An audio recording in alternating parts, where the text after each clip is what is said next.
tisike upano makadiko mri Zimbabwe.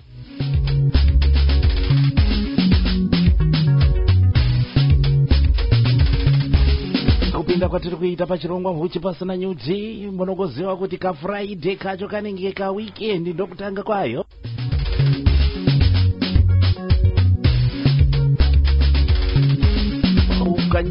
Ukanyeberwa unzi Friday itapire iwe. Makadiko.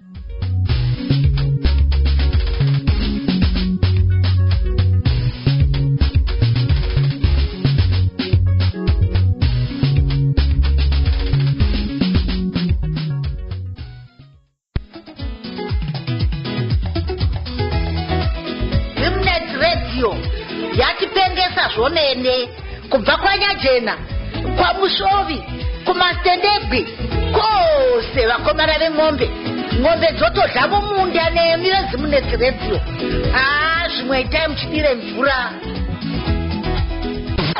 The only station that brings you pure entertainment.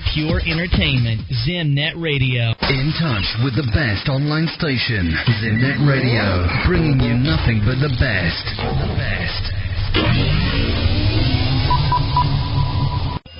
Zimnet Radio Marketing.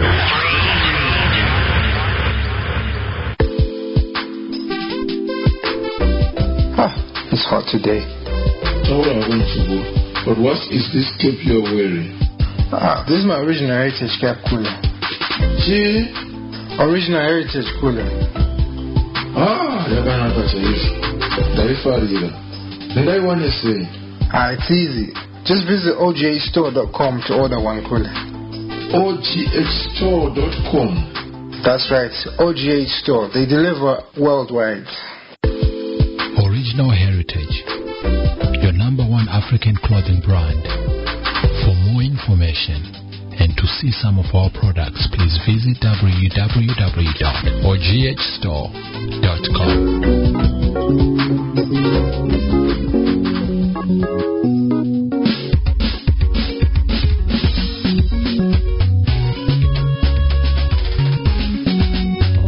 Mzemuri yeZimbabwe pachirongwa huchi pasana nyuchi makadiko kwezi kwa muti bata muri.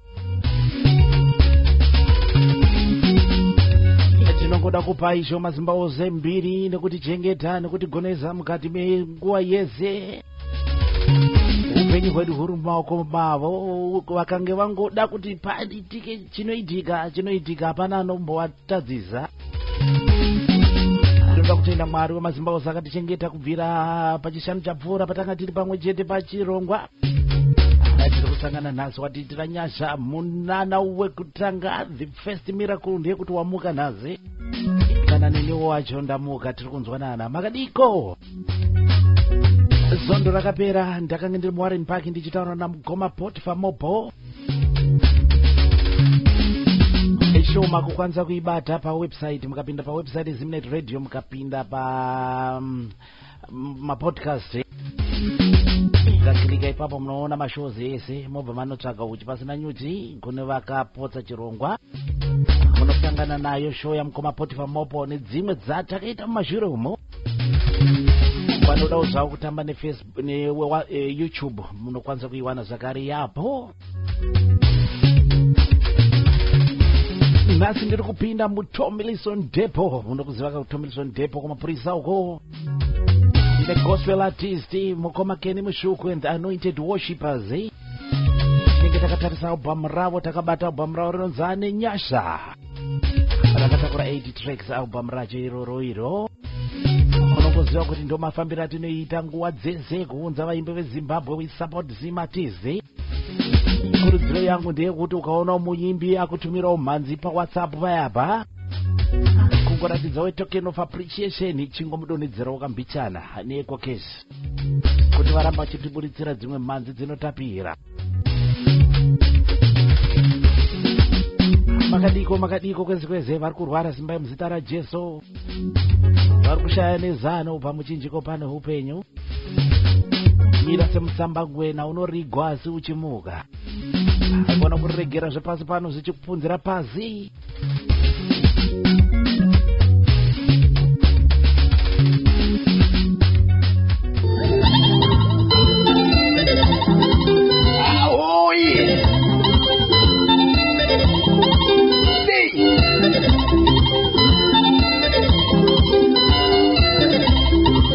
vanoziva zvavo vanotoziva kuti tichaherereka. DJ Sugar in the house.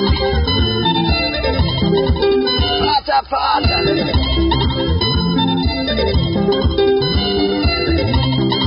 ako mukatidii imi makatisarudza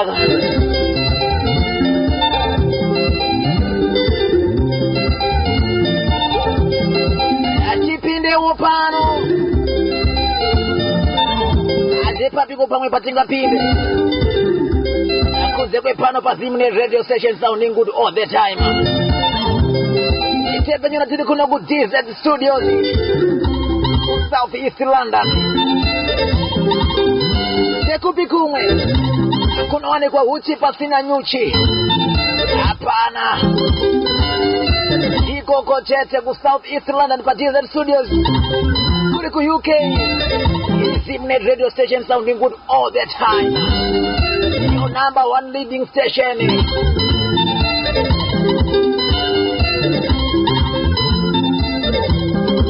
Ini DJ Sugar ndirotepenywa riri kuna ku Zimbabwe. Changu kukanda matomu kuikokoko. Chimuti cherire iwobo wafamba nacho vakomana. Kune chibaba chandinotemba chandinoziva kuti icho chocho kana chichinge chabata chimuti igobhora.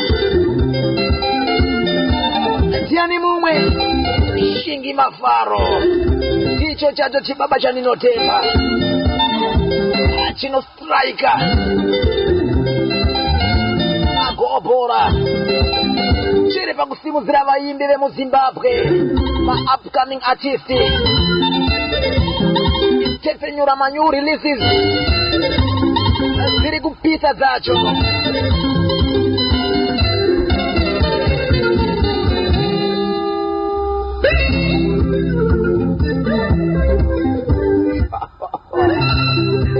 Ndakambogudai kuti DJ kana vachinge vasvika DJ Sugar Sugar pashuga keso pasvese.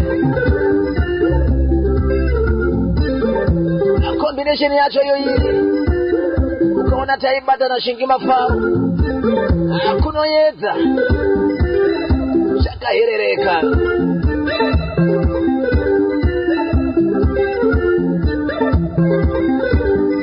Zvinoonekwa paMafaro chete promotion chete tiri pakusimudzira vaimbi vemuZimbabwe vachangomuka vacho vachiri kukura iva vava ma-upcoming artist nai.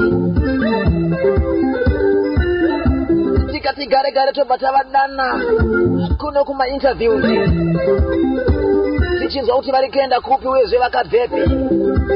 Zvese izvi zvinowanikwa paMafaro chete promotion uchi pasina nyuchi nechikomana Shingi Mafaro.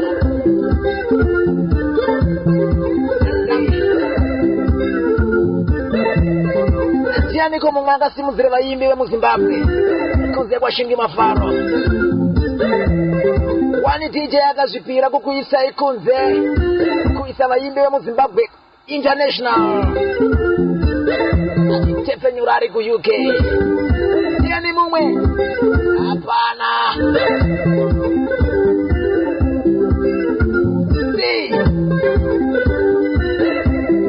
Kana DJ Sugar vapindira akazvifira kuti munhu wese anenge ari mavoko mudenga yaka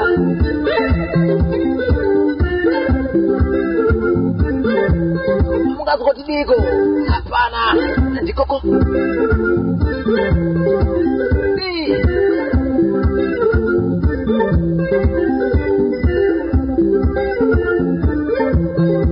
asisina inini ndatofamba nacho chimunhu pangu ndipapa chete. Kana ndangotudzura ipapapa ndakutokandira dhara rangu Shingi Mafaro. Kana neni ndomusaruta murume yeyu ndinotomutyawo chibaba paasvika hapana kusvikika hapasvikike zveransom.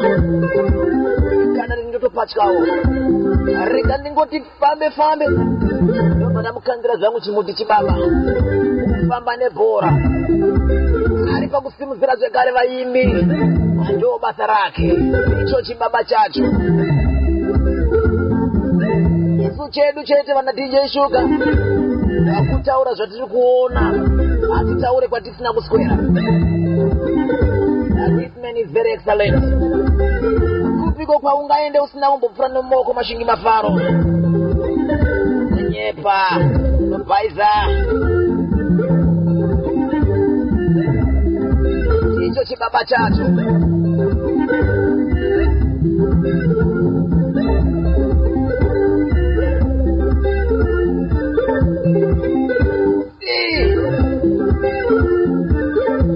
DJ Sugar, and I sign out here. Bye bye for now. Makadini vadiwa vatereri zita rinoitwa Hector kana kuti Brave Matowo mukomana wepazoshavani apa makateerera chirongwa huchi pasina nyuchi muchifamba nesu timu yeMafaro Chete Promotions on your number 1 internet radio station Zimnet Radio. Yes sir. Zvakare ndisu timu Mafaro Chete on the ground pa South Africa tichifaisa mangoma. Vanoda kufara fara inesu swika. Vanoda kufara fara inesu nifare. Vanoda kufara fara inesu kwana. Vanoda kufara fara inesu nitambe. Vanoda kufara fara inesu swika. Vanoda kufara fara inesu nifare. Vanoda kufara fara inesu kwana. Vanoda kufara fara inesu nitambe. Vanoda kufara fara inesu chika. Kusangana pachirongwa mukati mezuva ranhasi zvakare ndina mukoma Kenny Mushuku nechikwata The Anointed Worshippers. Takatarisana naalbum ravo kana takabata album ravo rinonzi Ane Nyasha. Mukoma Kenny mungade kuchingamidza nekukwazisa vatereri mukati menguva dzino. Ndakukwasai vatereri ndikiti inzwai kudzirwa kwese kwamungadai muri. Inzira muri kunzwa richitaura ndere muimbi wenziyo dzechitendero. Muimbi ane zita rinonzi Kenny Mushuku. Ndichimba nechikwata chinonzi The Anointed Worshippers. Tinenge tiri muno zvedu mukati meguta reHarare muZimbabwe. Ndakazonzwa vamwe vodetsera kuti draw 6 na 9 kureva kuti zvinenge zvakada kufanana ukapindurudza 6 anenge 9 ukapindurudza 9 anoita kunge 6 kureva kuti aiwa ka inini naMukoma Kenny tapa same line same level pamwe chete nemivatereri. Mukoma Kenny tinoda kuti titore kamba kanonzi Nguva kubva paalbum Ane Nyasha. Mungade kuti taurira here nezvekambo ikaka kanonzi Nguva kuti nguva yacho yatiri kutaura ndeyei, nguva yekuenda kubasa here, nguva yekumuka, nguva yekuita zvinhu kana kuti inguva yaMwari yekuti vanonaisa mvura, zuva rinobuda pavanoda, mhepo inoitika pavanoda, mahurricanes anongoitika. Saka zvinhu zvese kana rufu chairo rukasvika, kurwara kana kuita zvakanaka, kubara wana isi nguva yaMwari. Tipirei tinzwe kuti zvanga zvakamira sei nekuti muzotibuditsira kambo kanonzi Nguva. Nguva it's a song yandakatarisa ndikaona kuti nini kurarama kwatinoita pano pasi zveshuwa hama dzangu. Nguva haisi yedu pakurarama kwatinoita. Pane muridzi wenguva anongoti kana nguva achida kuti wewe urarame makore anokwana kuti aiwo 20 kana kuti 30. Kana makore acho akwana unobva watoenda. Saka ndakaona kuti nguva pano pasi pezuva haisi yedu. But nguva ine muridzi wayo. But inini semuimbi wanemba nzodzi chitendero ndakazovhura zvakare the book of 2 Peter chapter 3 verse 8. Ndikuona kuti pari kunziwa but beloved, be not be ignorant of this one thing, that one day is with the Lord as 1,000 years, and 1,000 years is one day. Kurauti zuva rimwe chete kuna Mwari rakatarisa zviru zvemakore, uye nezviru zvemakore zvakatarisa zuva rimwe chete kuna Mwari. Sakurauti nguva dzaunenge uchinzi yatinamate iwe uchiti nguva ndichinayo, dzimwe dzenguva nguva hapasisina, uye pauri kufunga kuti nguva hapasisina dzimwe dzenguva nguva iripo kuna Mwari. Nokuti maonero atinoita nguva nemaonero ainoitwa naMwari zvakasiyana. Saka zvakanaka kuti vanhu tirarame tichiziva kuti kune anotonga ari kudenga anonzi Mwari. Saka ngatikoshesei nguva pakuita zvinhu zvedu zvese. Ringange riri business rauri kuita, ziva kuti nguva pano pasi pezuva haisi yako. Do your best in whatever you are doing. Nguva haisi yedu, pano pasi ndeyashe.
Nguwa kubva paalbum Ananyasa Mukoma Ken Mushuku nechikwata Anointed Worshipers.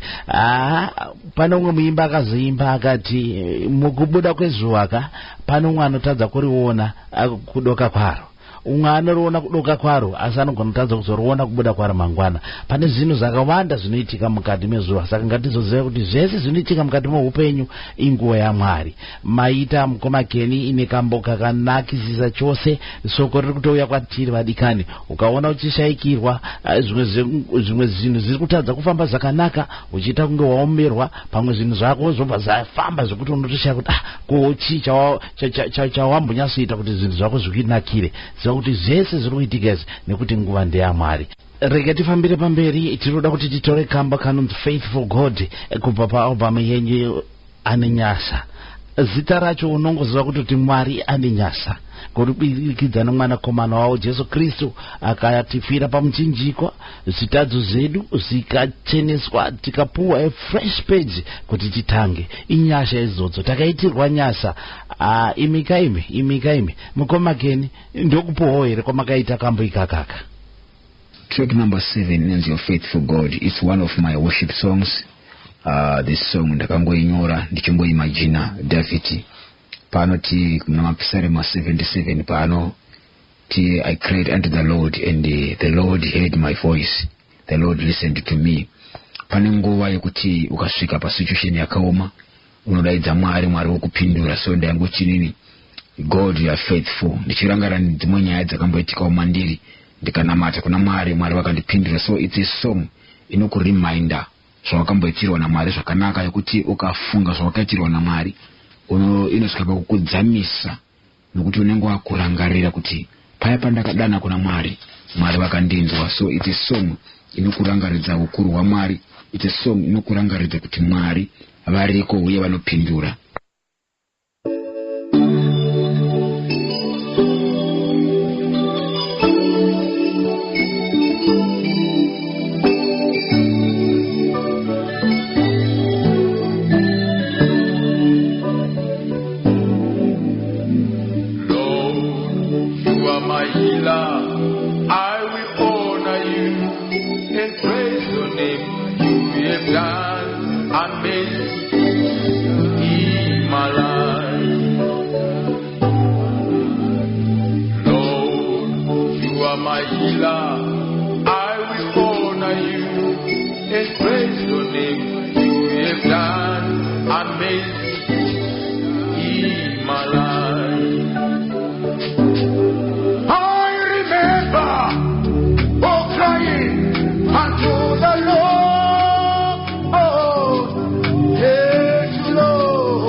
Sound out of this world. Zimnet Radio.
kuimba kwangu kuti muri kuitirwa zvakanaka and you're being blessed.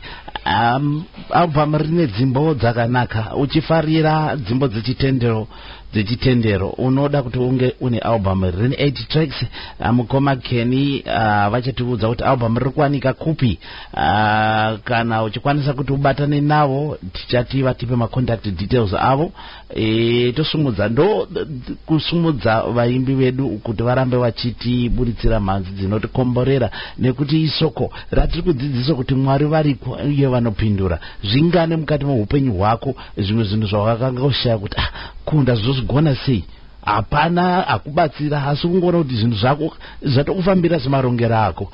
Dzimwe dzenguva kana wanga uchipfugama uchikumbira kuna Ishe Masimba Ose kuti vakuitire zvakanaka, vanokupindura panguva dzakafanira. Ishe is faithful to us ende vanozadzisa mapromises avo. Ndo zviri kuimbwa pakamba aka. Mukoma Kenny, Mwari akuitire zvakanaka nekuti soko riri kutofamba titori mukereke. Right, ndinodaira kuti vazhinji vato nenzara kuti vada kumboti vanyazonzwa kuti iye muimbi uyu anombonzi Kenny Mushuku ambori aniko. Inguva yenyu Mukoma Kenny.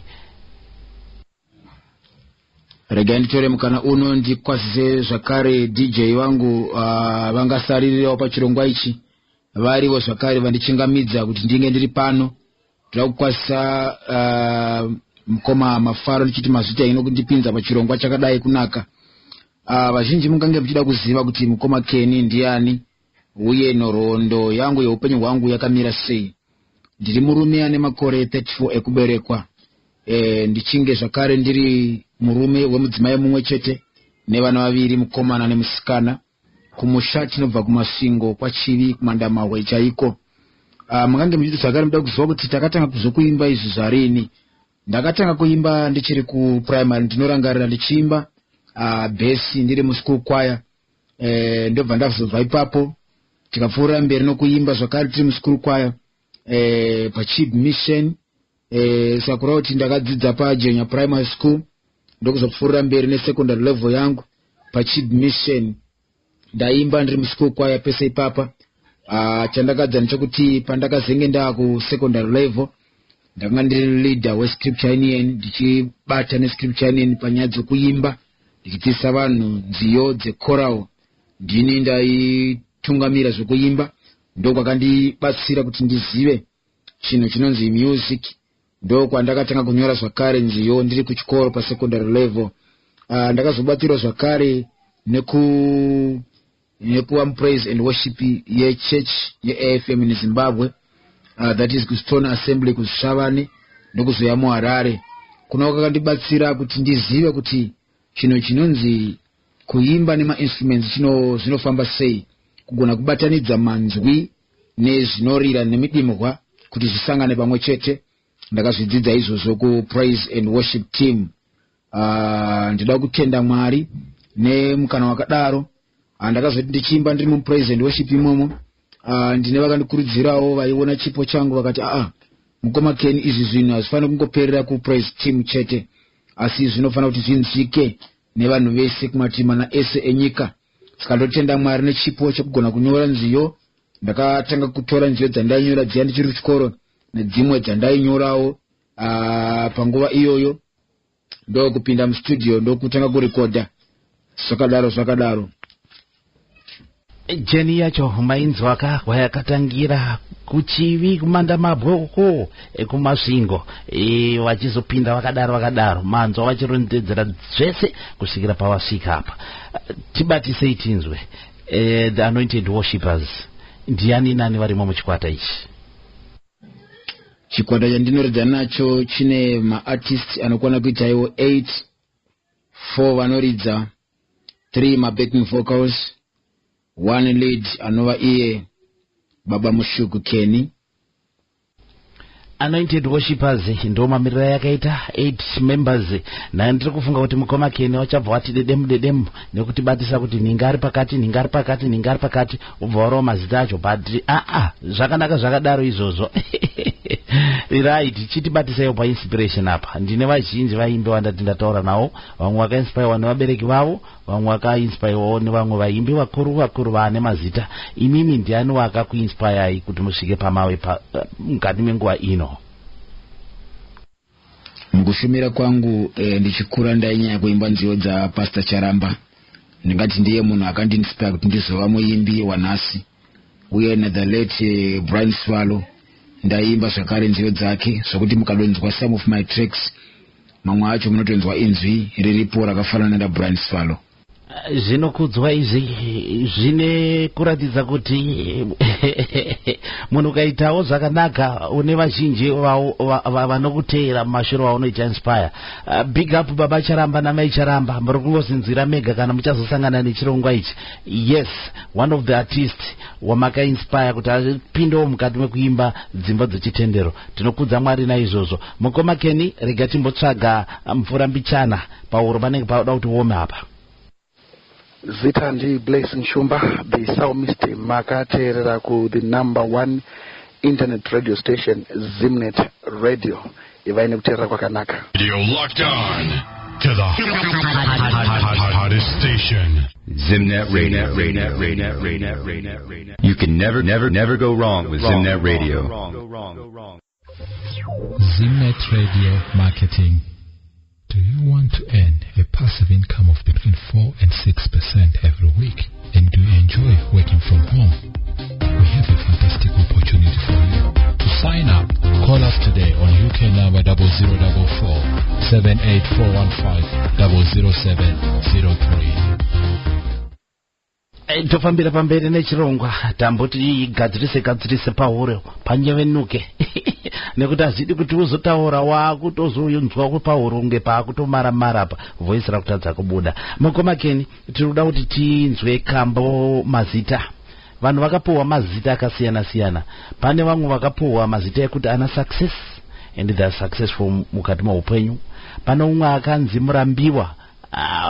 Kwese kwaari hapana munhu anombonyatsomutora zviri serious nekuti ndozita raakapuwa iri. Handizivi kuti mukambo mazita apa mamuri kuda kutaura nenyaya chii, nekuti pane zvimwe zvokuti munhu anopuwa, vanhu vaipuwa mazita navabereki zvichienderana nemaexperiences avasangana nawo. Umwe akanzi Chatambudza nekuti nhumbu yacho naye amai vakabva vabvira from day 1 vachingoshupika chete achingobarwa kubvanzi Chatambudza. Zvino mukati womukukura kwake zita rachona rinobva razongoramba richingofambidzana nezvinhu zvingoshupa vanhu chete nekuti unongona raini rese vanhu vese hapana asingacheme naye. Tipire tinzwe kambo mazita tibva takarova kambo kacho. Track number 6 inonzi Yo Masita. It's one of my beautiful lovely songs.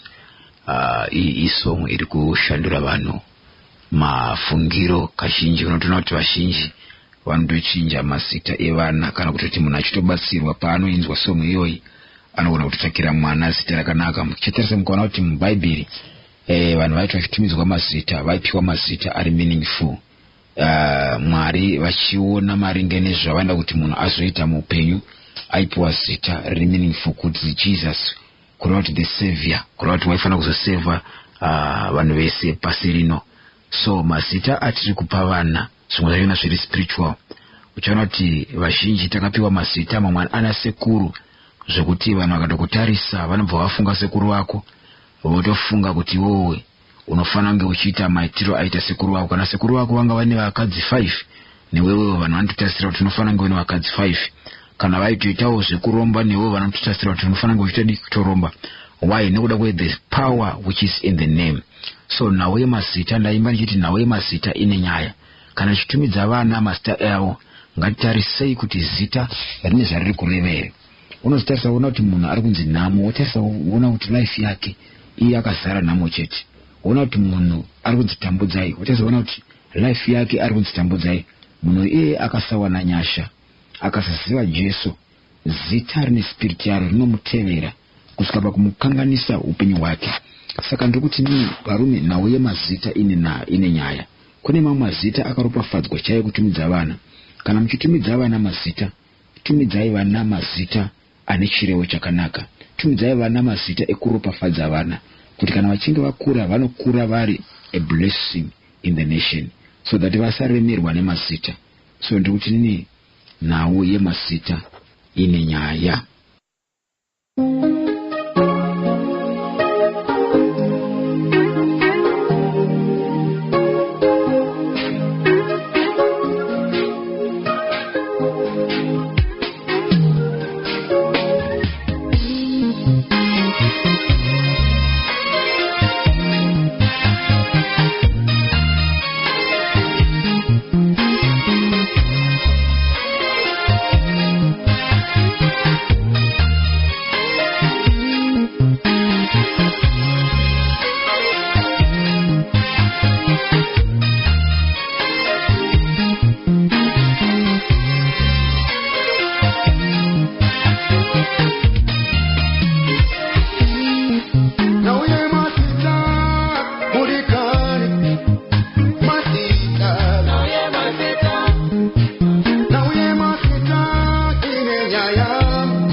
Masita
panyaya yemazita izvedu vanhu munoda kuti mutaurirane zvabva zvandifungidzisa nerimwe gore ndakaita bump into imwe couple zvazvakaita ndezvekuti amai vakabatsirwa nemwana musikana vabatsirwa nemwana musikana kudaro daddy vaita excited vakangoerekana vaenda kwakutouya vane birth certificate ratonyorwa zita remwana apa harizi riro zita raida kuti amai mwana apuwe saka panga pasina communication baba musoro mavo vanga vane zita ravo ravaidawo kuti mwana apuwe imi zvakaoma saka nyaya yacho ndeyekuti patinotsvaga mazita evana ngatikurukurei pamusoro pazvo zvimwewo ameno kuti munoda here kuti mungoramba muchitumidza vana mazita amai asekuru amukoma nekuti zvimwe zvacho zvinomuteera unomutumidza zita rasekuru sekuru wangu achizikanwa nenyaya yekuba mombe mumaraini mombe dzavanhu dzinopera ozoshaya kuti zviri kubva kupi aiwa topa kutenda kamba kanonzi mazita kubva paAlbum ane nyasha mungade kutibatisa here kuti manzi yenyu pamakachiburitsa album rekutanga iri ndozokuti nderechipiri iri kugashirwa sei kana kuti yakagashirwa zvakadini? Tinotenda Mwari nokundipa inzwi rakazodzwa. Manzi yedu inotambirika nevanhu vanoteerera vanotaurawo zvakanaka chaizvo vachiti aiwa pfuurai mberi vanhu vakagamuchira music yedu. So far kudhura kwandiri kuita tine maalbums anokwana kuita iwo maviri. The first album rakarekodwa iro mugore ra2011 rinonzi New Revelation. Ndokuzomboti mirei from there nenyaya dzekuti mari dzanga dzisinetsawo zvinhu zvasina kunyatsa kumira zvakanaka. Tati fambe takati zorore yedu ndokuzorekodha rimwe riro rinonzi ane nyasha mugore ra2015 rinova iro ratisumudza ratikonekta nevanhu vakuru. Tinongotendawo Mwari nekuti vanhu vazhinji vane nzara nekuda kunzwa music iyo inokuti Mwari vakatishongedza neinzwi rakanaka chaizvo. Yes. Vamwe vanhu vakuru vacho vari kutaura kuti album iri ane nyasha ravasanganisa ndisu vacho isusu hove Mafaro Jet Promotions. Yanga yakaipi aiwaka pamwe pacho unoda kutozvikuhumanisa nekuti inini handina kumbobvira ndaziva kuti vane album rekutanga rinonzi New Revelation. Ndinotoziva irori ane nyasha iri saka raita kuti tidhumande tizivani kondizozoka ndo mafambiro azo aiwa tinotenda basa ngarifambe tichienda pamberi. Mungade kutibatisawo here kuti munonyora sei manzi? Ndingati pakunyora mimanzi yedu my DJ zvevhangeri kana zvegospel ndezvemweya. Manyoro atinoita nziyo dzedu ndeyekutiwo tinobatsirwa zvakare neshoko raMwari nokuriverenga chaiko nokurinzwisisa. Ipapo kana warinzwisisa unozoona kuti dzimwe nguva wakarara unogona kungopiwa melody kana kuti tune wototanga kutomuka paya kwakutanga kutorekodha that melody. Mazuva ndinotendawo Mwari nokutipa mafoni aya technology yafamba unongomukawo wotorekodhawo kaclip kako wozotora shoko raMwari wowedzera. Kana dzimwe dzenguva uchingofamba unogona kuona situation then the song yototanga kutoringa maori then you start to compose the song. Zvinosiyana kuti Mwari vakupa nenzira dzipi but ndinotori ine dzimwe nzira dzokuti ndinogona kupiwa muimbi kana ndakarara muimbi achindiimbira song but anenge achitondiimbira song new one. Fanika imwe song yamuchanzwa inonzi Open the Eyes of My Heart Lord.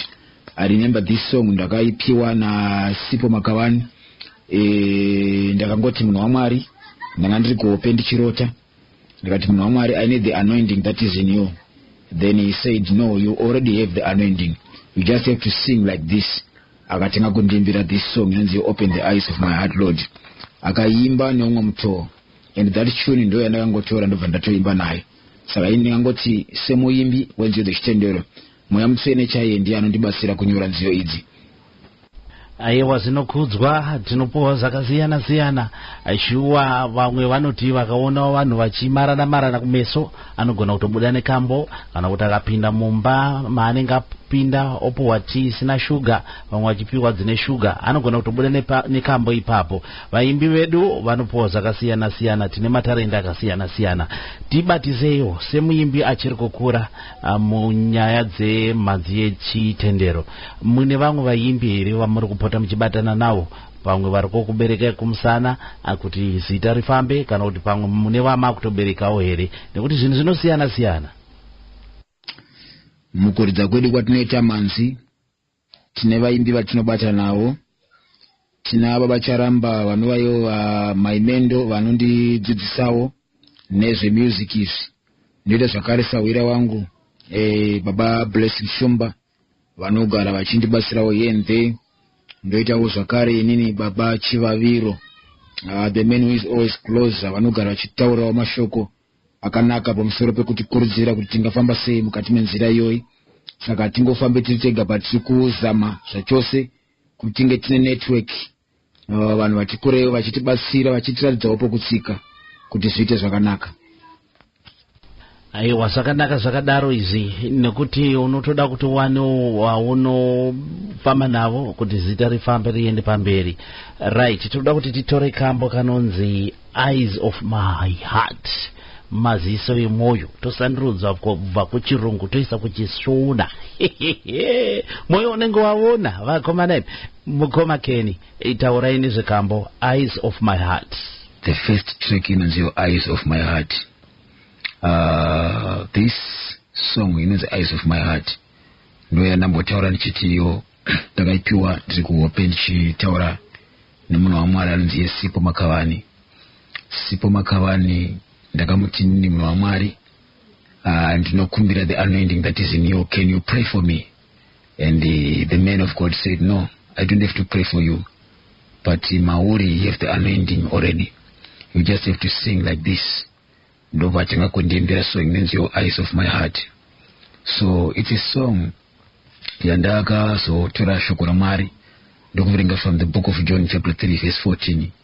And as Moses lifted up the serpent in the wilderness, so must the Son of Man be lifted up. Now iripo ndekuti kana masiso achinga avhurika, unofana kuona mwanakomana wa munhu akarembera pamuchinjikwa. Kana uchingowaona mwanakomana wa munhu ari pamuchinjikwa, zvikuru kuti upenyu hwako kunoshandurwa, zvikuru kuti uri kuona grace muupenyu hwako. Saka ndoti nini, kana Mwari vakativhura maziso edu emweya, tinogona kuona ruoko rwaMwari muupenyu hwedu. Dzimwe dzenguva unogona ngosingaoni kuti ruoko rwaMwari ruripo. Dzimwe dzenguva wakapukunyuka paaccident yawakapukunyuka iyoyo ukasara naruoko rwaMwari. Pandokuti nini Mwari ngavavhure maziso ako emweya, uonewo zvakaitwa naMwari muupenyu hwako.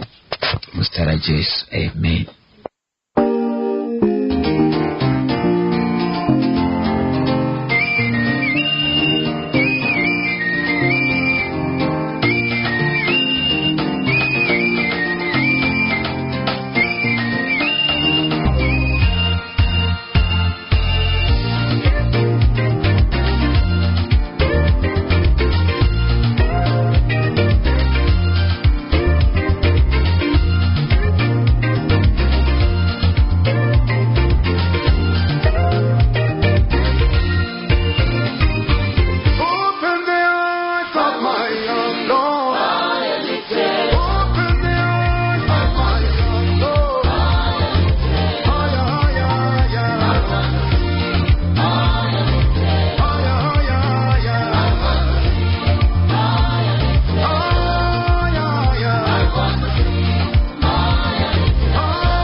kambo kakanakisa kando kambo kandakatanga kunzwa nezve album ane nyasha ndikati oh my god Mwari ngavakudzwe. Unobva waendeswa kumberi mberi uchivhura maziso uchiona nyasha dzatakaitirwa pamuchinjikwa mwanakomana waMwari aroverwa kuti zvitadzo zvedu ticheneswe. Mwari akuitire zvakanaka. Kune vanofarira dzimbo dzechitenderwa iyi album iyi munoda kunge muinayo mobatana namukoma Kenny togobhadhirawo mbichana akona kupuwa maharaka unongovapawo mbichana kuti varambe vachienda pamberi kaka kondokuti zvifambika. Rega tinzo zviri kuteera, rega tinzo tiri kuteera tifambirane pamberi nenehurukuro yedu. Ndinokuchingamidzayi pachirongwa, ndinokuchingamidzayi pachirongwa, uchipasina nyuchi na mkuma mafaro, uchipasina nyuchi na mkuma mafaro, padura renziyo nananda chanza ndanandra munwe. Ndinokuchingamidzayi vatereri, ndini wenyu Makingwazi Njanje Express chechi panze aizare makatirira kuchirongwa uchi pasina nyuchi na DJ Mafaro pa your number 1 station Zimnet Radio uchest gemura chinja chiri abuta rekeni vashandisa vamwe vave kushandiswa gemura chinja chiri abuta rekeni. Make the whole world know about your business. Advertise with Zimnet Radio. Email marketing@zimnetradio.com. Zimnet Radio Marketing.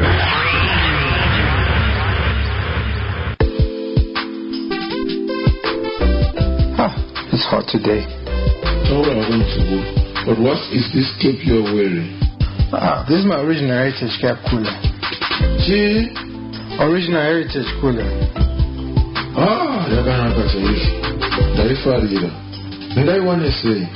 It's easy.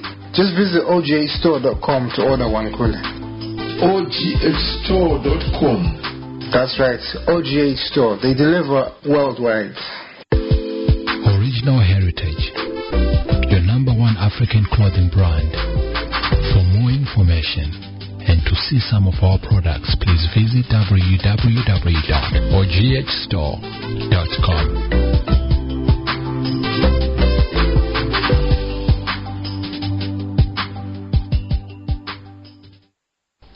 Tochimbotarisa pakugadzira album sezvakaita album renyu ane nyasha rine 8 tracks. Mungati zvingakutorei nguva yakadii kuti manyatso perfecta zvinhu zvese magutsikana kuti album ringe richibuda vanhu vatapirirwe?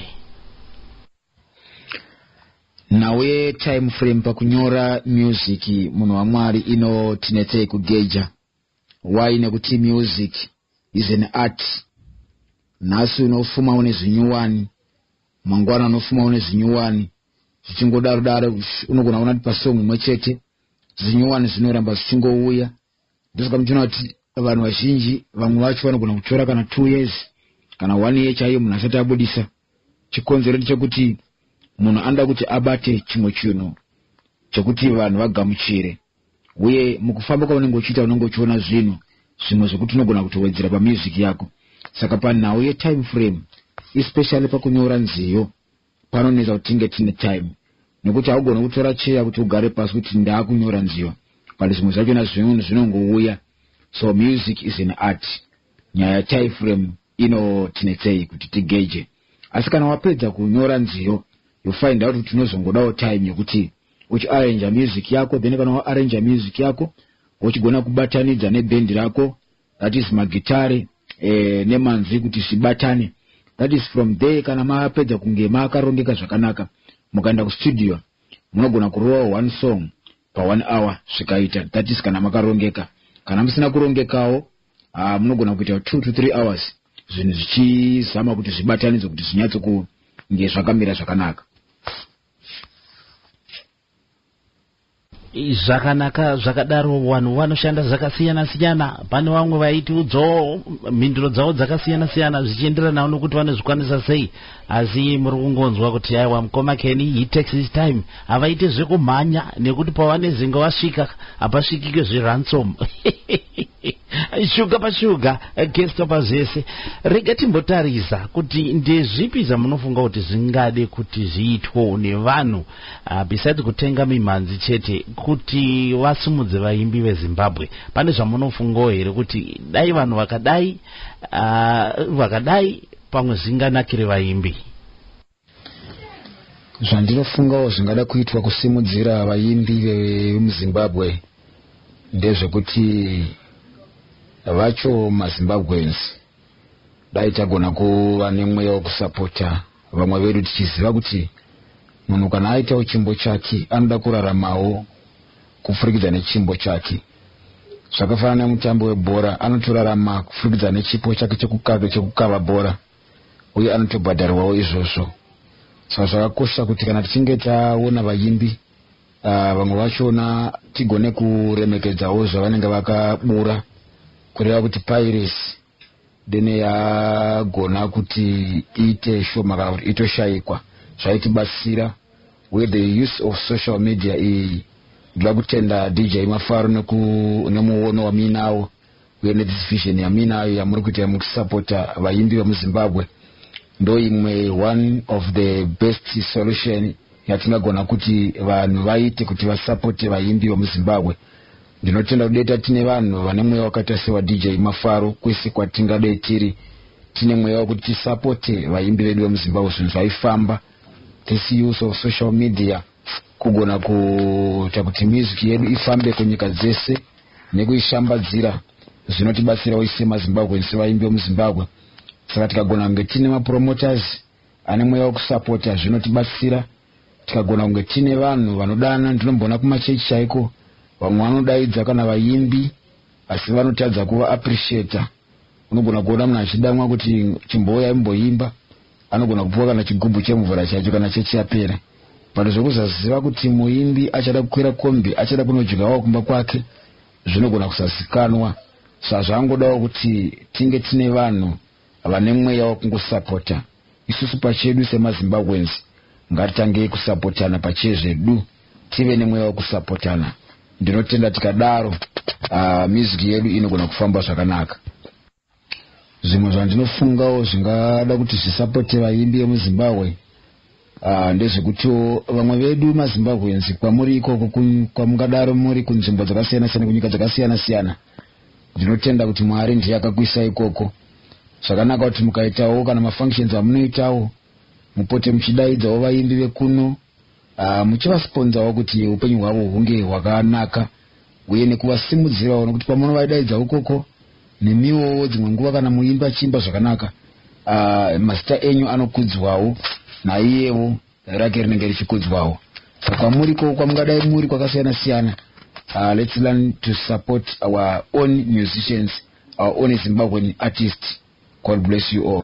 Handifunge kuti ndine chimwe chandingade kututsira pane masoko ataurwa namukoma Kenny nenzeve dzekunzwa anzwa. Aishuwawo kana mune mutambo wenyu wamunenge muinawo mukafunga kuti tiri kuda kuti timboita Mafaro kana zvichikutenderai kuti muwane kuinvite Zimbabwean artists, let's go for it.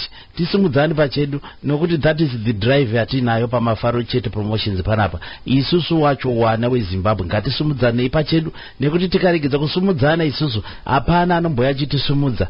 Ndinoziva kuti vazhinji vano appreciate dzimwe nyika unzi vanhu vekunyika yakati hatichataura mazita vanosumudzana kana pakaita problem unoona vachikavirana but kwedu kwacho ukatodzimara wadaro unotoexposwa utonzi uexposwa uonekwe ubva dzabuda pachena. Aiwa hatidaro bava neZimbabwe ngatidzidzei kusapotana tichiumbiridzana tichifamba takadaro. Shuwa ngati tisapotei vaimbi vezimbabwe vanotiburitsira mhanzi dzinonakidza.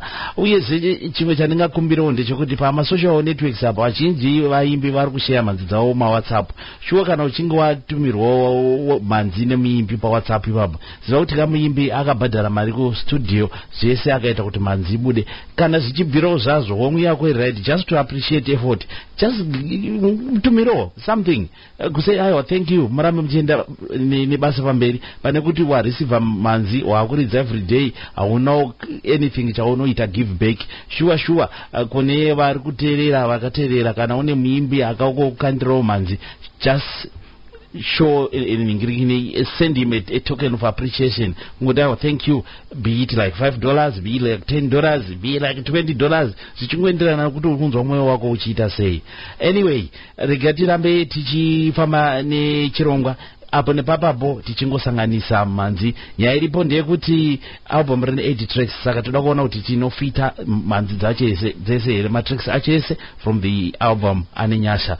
Saka tiri kuda kuti tiitore kambo kanonzi Joy, mufaro kauyu, mufaro wemoyo. Muna Mwari mune mufaro, kuva munhu anoteerera shoko zvine mufaro. Tipirei tinzwe Mukoma Kenny tibva tarova kambo kacho.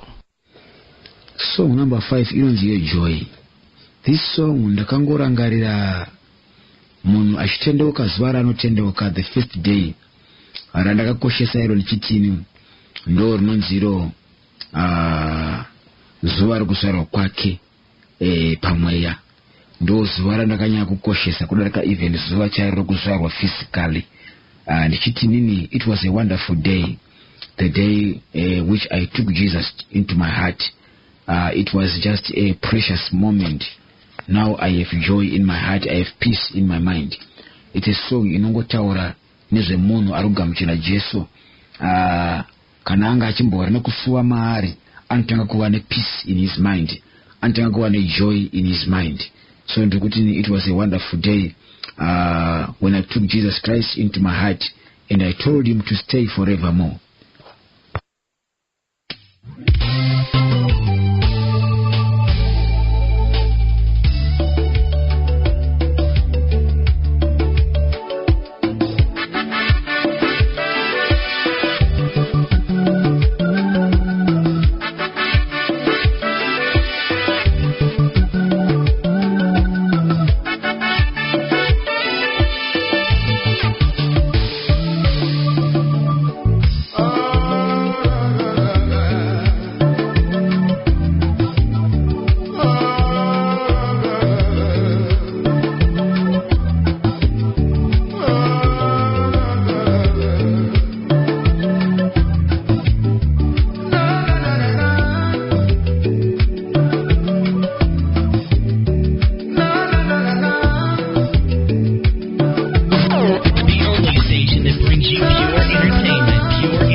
it was a wonderful moment, wonderful day when I took Jesus Christ into my heart and I told him to stay in there forevermore. Now I've got peace in my mind and happiness in my heart.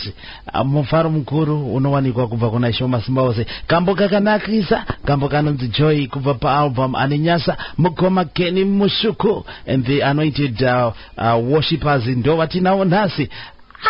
Ndaitirwa zvakanaka ameno muri kuzinzosei navatereri zvakanaka kaisi tokudza Mwari tinovatenda nenguva yese mikana yese. Right, Mukoma Kenny, tisati tapinda kurova comeback, manga muri kutaura nezvamuri kufunga kuti zvii zvingada kuti zviitwewo nemhuri yeZimbabwe kusumudza vaimbi veZimbabwe. Rega tichimbotarisa pane munhu anonzi promoter music, munhu anenge achifanirwa kuita sei, munhu anofanirwa kunge achidzidzana nevaimbi zvakadini. Sekunzisawo kwandinoita Mukoma Mafaro, munhu anonzi promoter munhu anoona chipo chemunhu kana kuti chemuimbi kuti chinogona here kuti abatsirikane, ndokunge munhu wachona aine zvinhu zvinogona kunge zvichigamuchirwa nevanhu. Saka promoter kana achinge aona munhu uyu anotsvaka nzira dzekuti amubatsire kufurikidza nekutsvaka mashows, achiita kunyangwa nemaconcert, achisponsor. Iyewo sapromoter anofanira kunge achibenefitawo nokuti munhu anoraramawo panyika, anoda kuti mhuri yake inge ichiraramawo. Saka vazhinji vanotaura vachiti mapromoters haako, but mapromoters ariko. Inyaya yekuti dambudziko nderekuti kazhinji isusu kuvaimbi vachangotanga tinenge tichidawo kuti promoter anyatsa kuzvipira, nokuti kune vanhu vagara vatovamo mukati meindustry yezvokuimba vava nemazita ari nani uye vakagamuchirwawo zviri nani. Saka nokudaro ivavo ndo vanenge vachigeneratawo mari dzinogona kuti mapromoters ararame zvakanaka.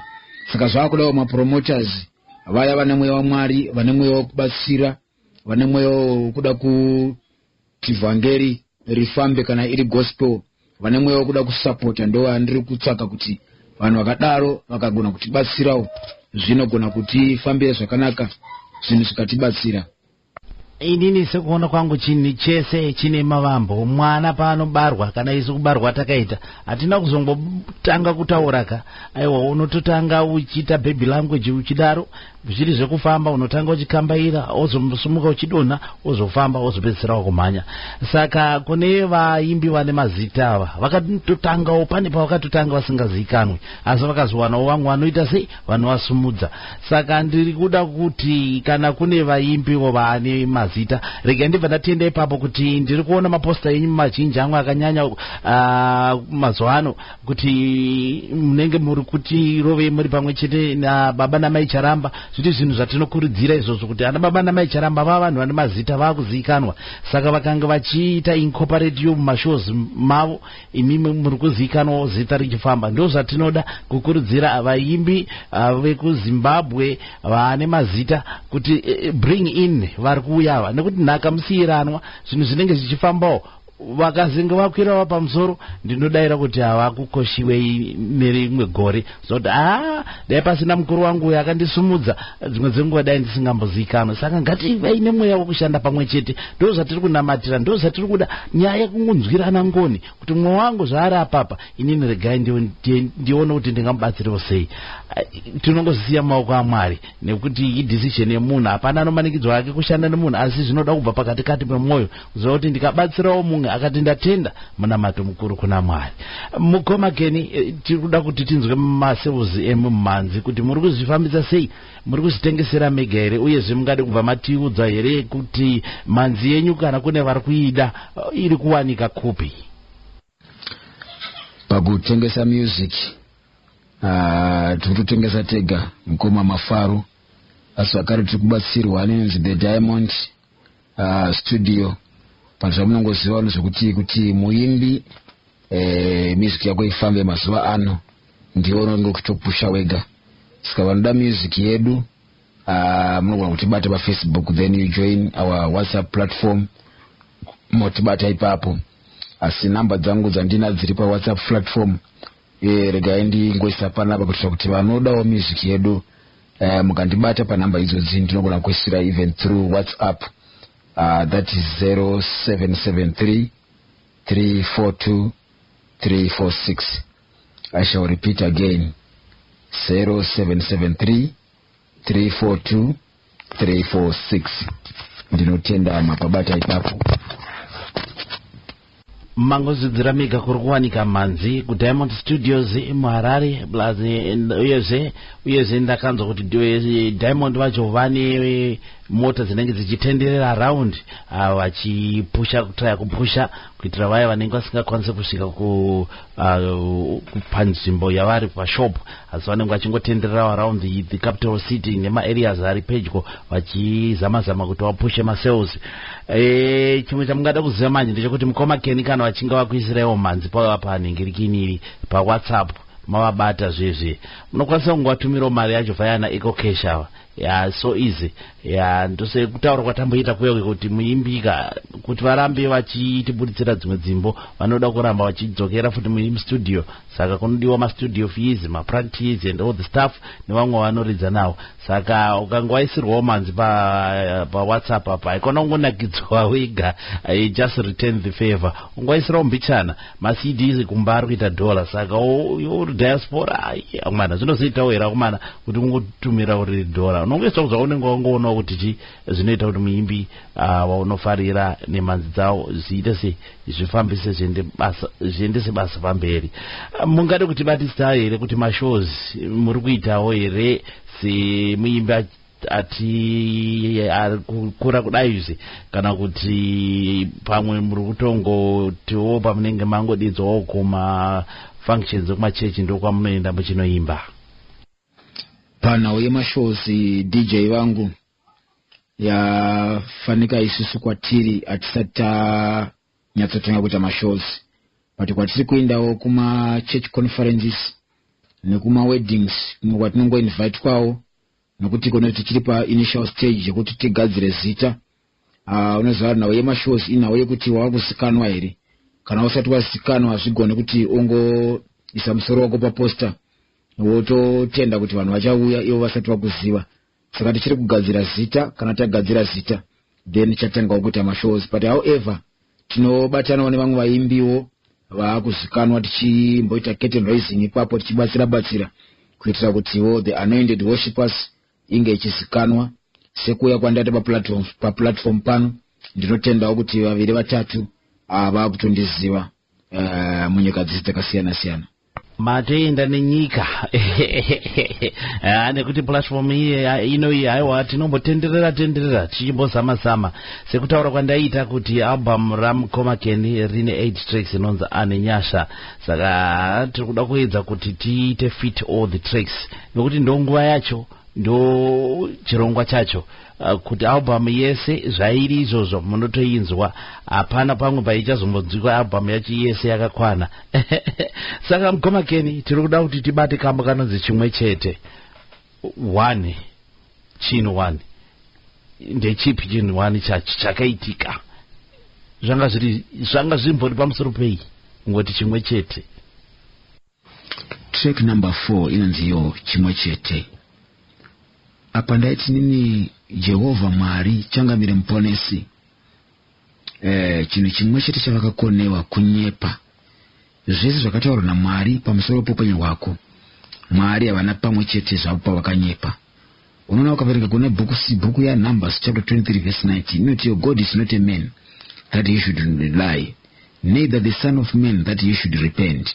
Hath he said, and shall he not do it? Or hath he spoken, and shall he not make it good? Kureva kuti Mwari zvavakataura havangazvizadzisi here. Mwari vakasiyana nemunhu marongero avo.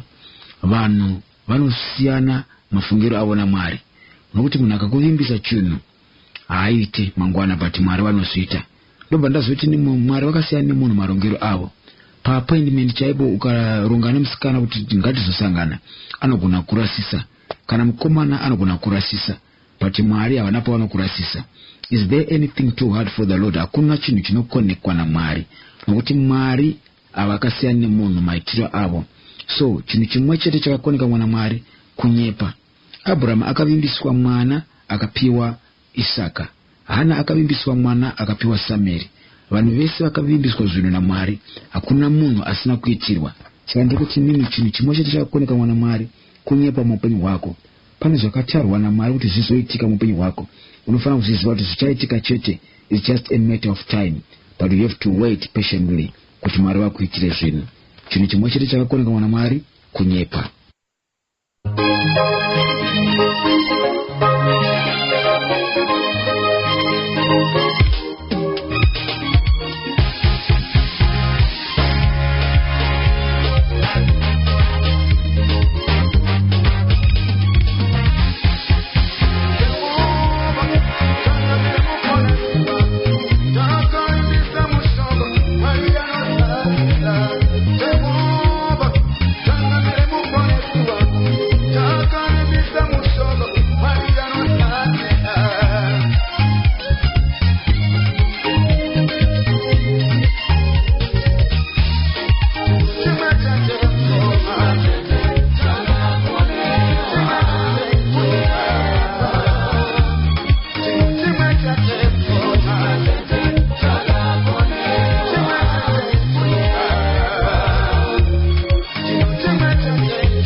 Nende makadiko zenyu kufara kunzwa kuti muri chundini muri paZimbabwe ndozoti mukoma gift chingwaranzi mudhara mavharo ndiri kukubata ndiri paZambia panapa. Thank you so much for the show. Ndozoze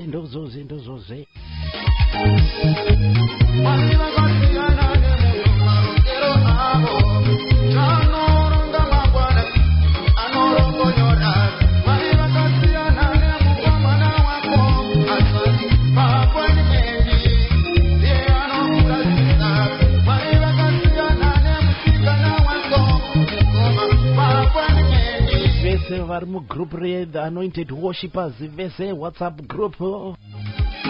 Vamwe vacho ndiri kukuonai kuti makateerera pachirongwa. Thank you so much. Bichana tinosvika chete.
kuibata here nyaya yacho.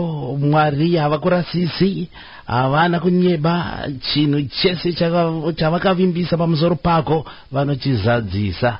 Ndokambo chinhu chimwe chete chavasina kukwanisa kuita, kunyebera vanhu. Zvese vakati zuva rivepo rinovapo, mvura ivepo inovapo, usiku huvepo hunovapo, shiri nemhuka dzibhururuke dzinobhururuka dzacho dzakavapo, mvura ikavapo, makungwa akavapo.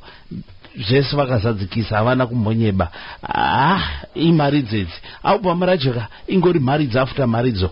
Aiwa, tinotenda zvikuru nealbum rakanakisa Mukoma Kenny, rine dzimbo dzinokomborera, dzimbo dzine message yekuti kune anodaira muzita rababa neremwanakomana unonyatsonzwa uchidzoreredzwa nekusimbiswa zvakare. Kambo chinhu chimwe chete. Tichimbotarisa pane machallenges amuri kusangana nawo semuimbi ari kusumuka munyaya dzemumanzi yegospel music. Machallenges atinawo muindustry DJ, ndingangoti chekutanga inogona kunge ichitori mari chaiyo kugona kushambadza zvinhu zvedu kuti zvinzwike kwese kwese kwakasiyana siyana. Then number 2, zvekuridza izvo kana kuti ma-instruments anogona kunge achinetsa kuti awanike, nokuti kutaura kudai kunyika kwedu kuZimbabwe ma-instruments anodhura, uye unozoonawo zvakare kuti vanhu vanongochimba navo kugona kuvasapota kuti munyatsobatana sebendi kuti mufambe sechikwata chimwe chete. Vamwe vachona havaendi kumabasa, vanotongorarama nezvekuimba chete. Saka semuimbi unoda kuti ubatsire vanhu ivavo pamuchazoita rehesawo, anoda mari yekombi, anodawo mari yekudya, zvese izvozvo pamuchazoendoridza anodawo kuti aone kuti pamaridza ipapo mawana zvinhu. Dzimwe nguva munogona kunongoimba sevanhu vachangotanga, pamwe pacho munongotoimba zvokuti mugadzire zita, asi iye dzimwe nguva anenge achida kuti abatsirikane ipapo pamunenge musati mawana zvokuti mubatsirane. Saka unozoona kuti vaimbi especially vachangotanga tine challenge yekuti come up with the band and yekugona kumanage band kana mari dzisati dzaapo. Saka ndo some of the challenges that tinosangana nadzo, kureva kuti mari ndo the main challenge yekuti basa iri rifambe zvakanaka. Uye imwe challenge zvakare ndeyekuti kuma radio stations airplay yachona iri shoma, haina kunyatsa kumira zvakanaka. Ndingangoti vane mazita ndo vanonyanya kutepenyorwa, wai nekutiwo ndo vanenge vachizikanwa zvakanyanyisa nevanhu, vanenge vachirikwesa zvakanyanya nevanhu. Saka iwo as an upcoming musician you have to fund that. Unofana kuti umshambadze music yako zvakanyanyisa paradio ipapa, asi kuti airplay inge ichiwanika ndo rimwe dambudziko ratinosangana naro zvakanyanyisa iroro. Watereri ndo saka tichidedza waimbi kuti muvanzwe vachikurukura naurwa nesu panapa. Zviripo zviri kuvhiringidza basa, zviri kutadzisa kuti basa risaende pamberi. Manzwa Mukoma Kenny hapana chavasiya, vataura zvese zviri kuita kuti basa ridzokere kumashure. Asi inini chandinongokumbira kana kuti chandinokuridzira ndechekuti isusu manje, isusu we can only support our artists nekutenga direct from them, kana kuti kutenga kuma studios anoproduce manzi, nekuti as you know kuti piracy is all over. Saka ukaona uchinotenga kune munhu ari kutengesa murodhi, usingatengeri direct kumanzi manzi wako kumuimbi, zvakureva kutoti uri kutouraya basa remuimbi. Saka isusu let's support our artists nekutenga maoriginals and nekutenga direct kwavari. Ukaonawo waisirwa pa WhatsApp, just drop a few pennies, Mwari anokukomborera naizvozvo. Regera titsvake mvura zvakare Mukoma Kenny. Zimnet Radio baba, ipenyeranotorwa nevazhinji alongside Dr. Shawanda Bankside Mega Play Studios. Shabarabari. Yeah man, those are crazy. Ipenyero inokwenya mimanzi, yaiterera kusvika dane.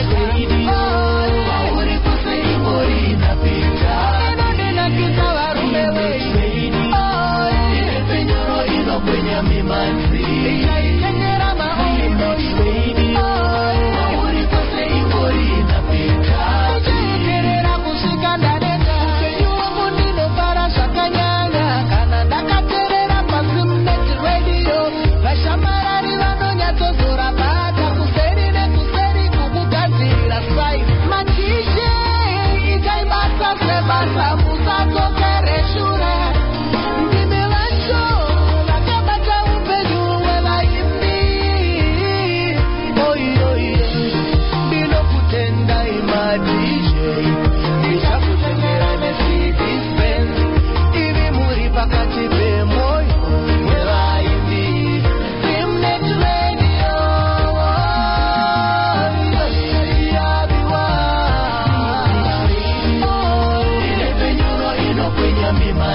tichaiterera mazuva ose kwauri kwose ingori inapita pina oi inepenyoro inokwenya mimanzi tichaitengera maoi radio kwauri kwose ingori inapita tichaitengera maoi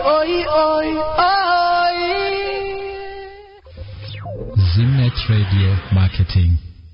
Do you want to earn a passive income of between 4 and 6% every week? And do you enjoy working from home? We have a fantastic opportunity for you. To sign up, call us today on UK number 0044 78415 00703.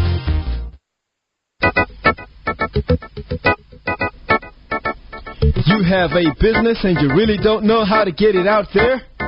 Why not advertise on Zimnet Radio? Send your email to marketing@zimnetradio.com. That is marketing@zimnetradio.com today.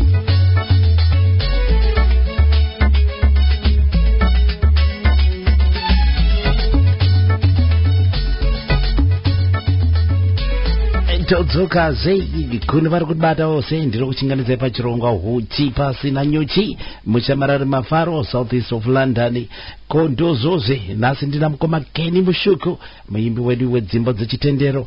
Takabata kana kuti takatarisana nealbum ravo rinonzi Ane Nyasha rine 8 tracks. Tiri kuda kuti tirove kambo kanonzi Pindai. Yes, tauraini zvako tinzo mukoma Kenny kuti zvanga zvauya sei nekuti munhu kana uchinzi pinda kureva kuti unenge wabvumirwa wapiwa permission. Saka pane chimwe chinhu mukati meupenyu hwako chekuti ukati chikwane mukati mehana yako chinhu chinonzi rudo, newewo unobva wagara ungori munhu werudo chete. Ndizvo here mukoma Kenny? Track yokupesira inonzi Pindai. This song it's a hymn song inonzi Paimba yeGwayana ishiripo nzvimbo yokupinda. This song inongoreva kuti iyo iri kukurudzira vanhu kuti vanhu ngavabve muzvitema vauye kuna Mwari. There is still room for you to enter into the kingdom of heaven. Madoors asati avharwa. It's a hymn song inongokurudzira vanhu kuti vabve mukati mezvitema vauye kuna Mwari, vagamuchire Jesu semuvambi nemukwanisi wokutenda kwavo. Inotiyo tinodaidzwa naye musiki, nzvimbo ichiriko, pinda pinda nzvimbo ichiriko, kana kuti ngena ngena indawo isakona.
Gambopinda kubva pamane nyasha wainzwaka ngatibve muzitema tiuye kuna Mwari.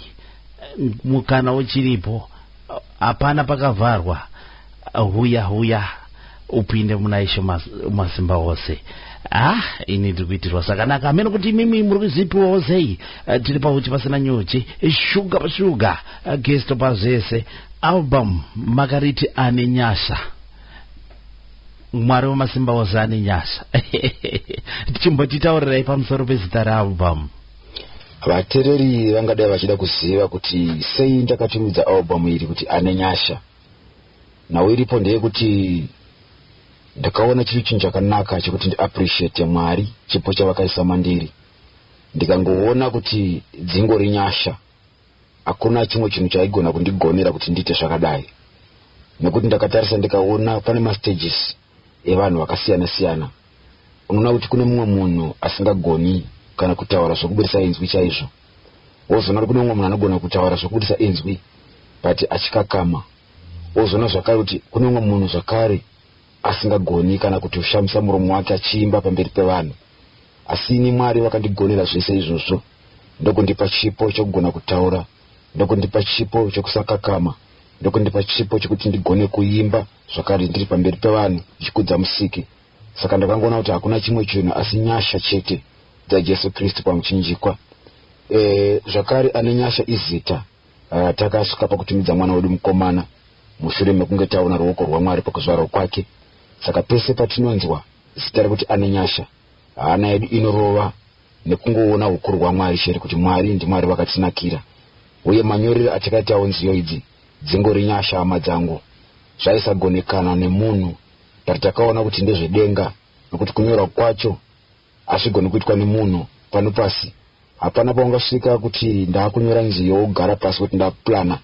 Asi Mweya Mutsvene ndiye anotipa nziyo idzodzi, uye ndiye akatipa nziyo idzodzi kupfurikidza nemasituations of life nekuona zvakasiyana-siyana muupenyu, tichingoona nyasha dzaMwari.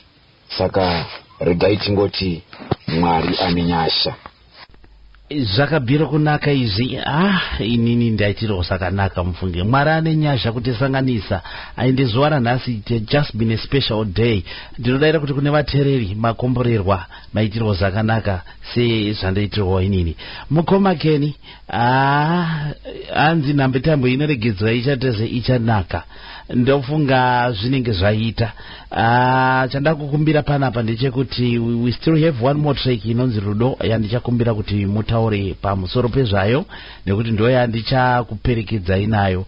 Asi mukati menguva inei manje ndakuchikumbira kana mune anything to say kuvatereri, kumafanzi, anything chamungade mungotaura henyu mobva maoneka vatereri. Ndinodaira kuti Mwari weminana, Mwari wezvishamiso achaita kuti tirambe tiri pamwe chete tichibatana, tirambe tichifamba, musambodzokere kumashure. Inguva yenyu, chitaurai masoko ekupedzisira pachirongwa Mukoma Kenny.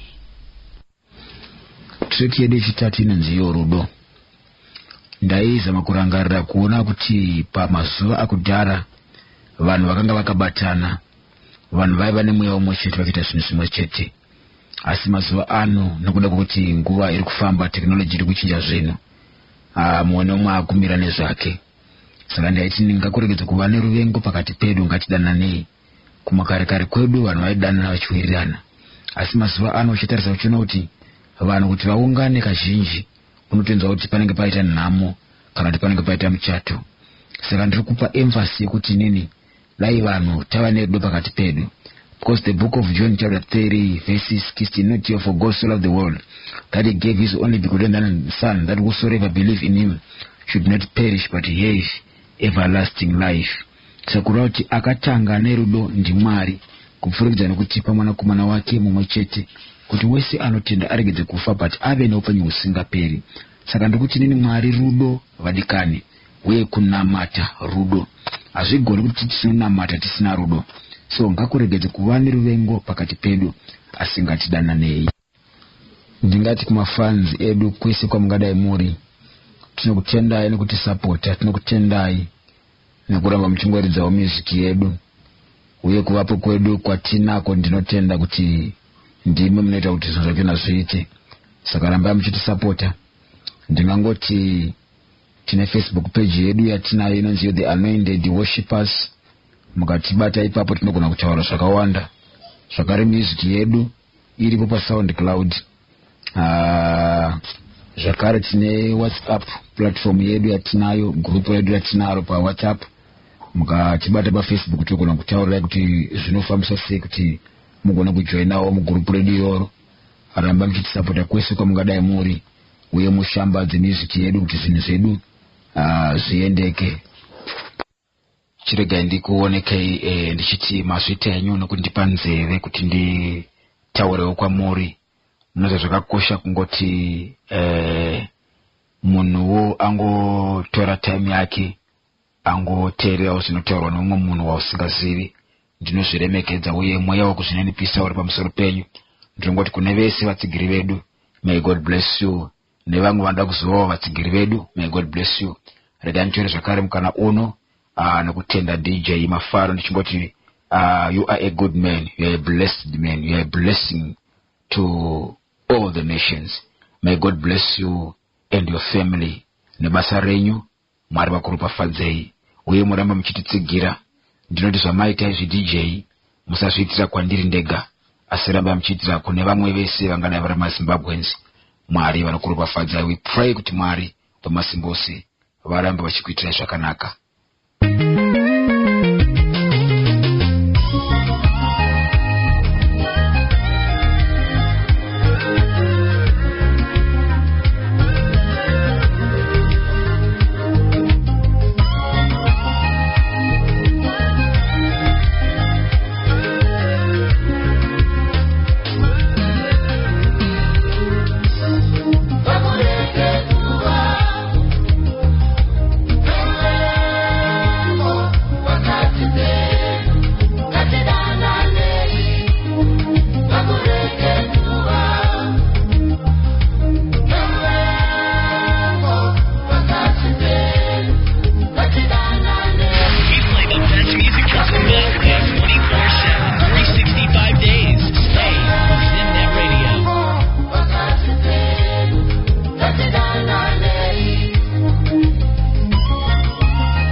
Kenny Mshamarari Breeze ndakangana kukwazisa mai tsvarakadenga yangu mai Masuku Musuku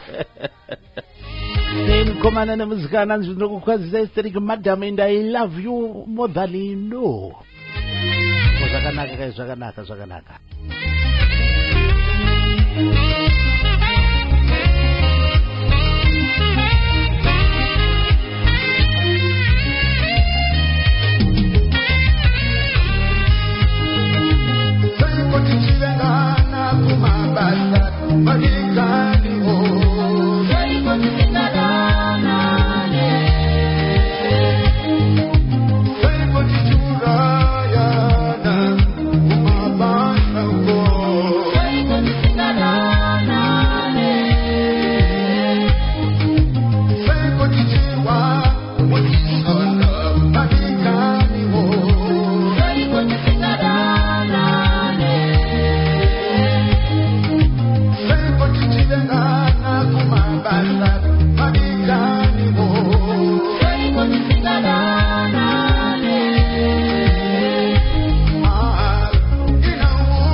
Rwakaende piko nai vakaingana vachikorokotedzana vachifara pamwe chete vanayo zvato zvekutunganidzwa nenhamo kana nemichato. Zvino michato minganiko inoitika makakurudzirwa pabasa godo rega rega kuti godo rinofambidzana neuroyi. Sambokara kuti iye uchidzana nyaya yerudo kuti wafanirwa kuita rudo.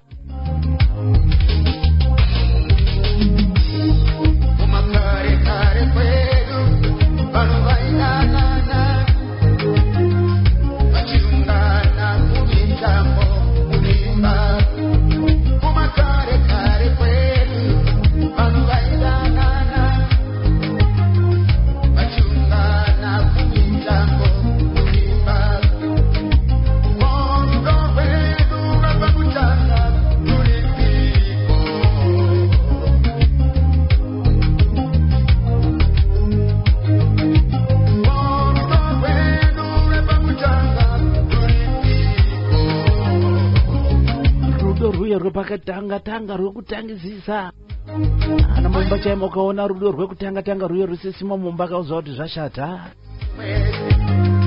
paye pamakaita kuti hana dzakarovana kuti tiba ukati awo musikana ndotomuda uyo tukanze unondidi chichichi iyo rudo rwekutanga irworwo kaona pasisina zvashata. Chinamata rudo Mwari rudo.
yes muri yeZimbabwe.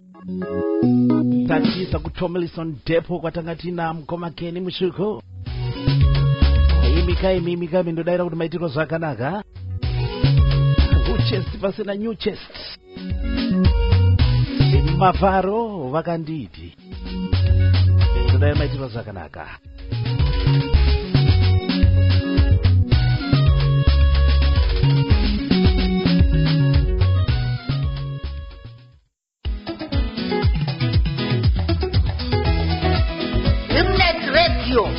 Yatipengesa zvonene kubva kwaNyajena kwaMushovi kumaStendegwi kose vakomana vemombe dzotodla mumunda nemuZimnet Radio. Zvimwe itai muchidire mvura. Zimnet Radio Marketing.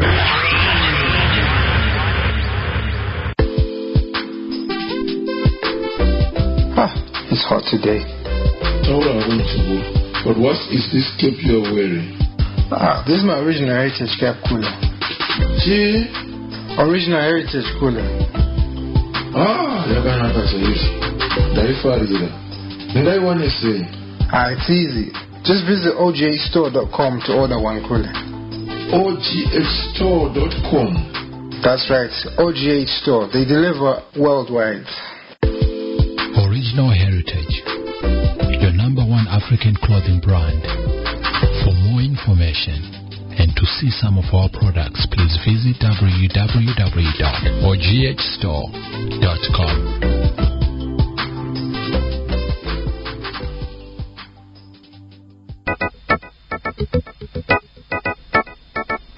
You have a business and you really don't know how to get it out there?